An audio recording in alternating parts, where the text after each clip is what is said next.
بسم اللہ الرحمن الرحیم۔ تمام سامعین و ناظرین کو رہبر کی جانب سے خلوص برا سلام۔ محترم سامعین، جہاں کوئی چیز اگر لوگوں کا چہیتا بن جاتا ہے، وہیں اس کے بہت سارے مخالفین اٹھ کھڑے ہوتے ہیں۔ اسی طرح ترکی تاریخی ڈرامہ درویش ارطغرل نہ صرف پاکستان بلکہ پوری دنیا میں مقبول ہوا، لیکن دوسری جانب اس کو تنقید کا نشانہ بھی بنایا گیا۔ اس ویڈیو میں تنقید کرنے والوں پر چند سوال اٹھتے ہیں۔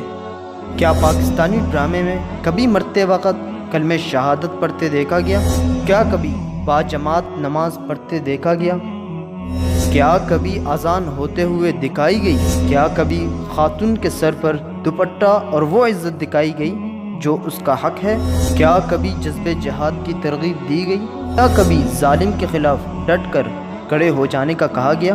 کیا جب کبھی کوئی کسی بھی محفل میں گیا تو سینے پر ہاتھ رکھ کر سلام کرنے کو کہا گیا؟ کیا سچ بولنے کا کہا گیا؟ کیا قرآن کی آیت کو موقع کی مناسبت سے لوگوں کو باترجمہ سمجھایا گیا؟ کیا کبھی نبی پاک صلی اللہ علیہ وسلم کی احادیث پڑھ کر سنائی گئی؟ کیا کبھی اسلامی شعار کے مطابق زندگی گزارنے کی ترغیب دی گئی؟ کیا کبھی صلیبیوں کی سازشوں کے بارے میں بتایا گیا کہ کیسے انہوں نے ہمارے اندر نفاق ڈالا؟ اور کیا کبھی آپ کو ارطغرل میں کوئی سنی، شیعہ، وہابی، دیوبندی، بریلوی یا اہل حدیث نظر آیا؟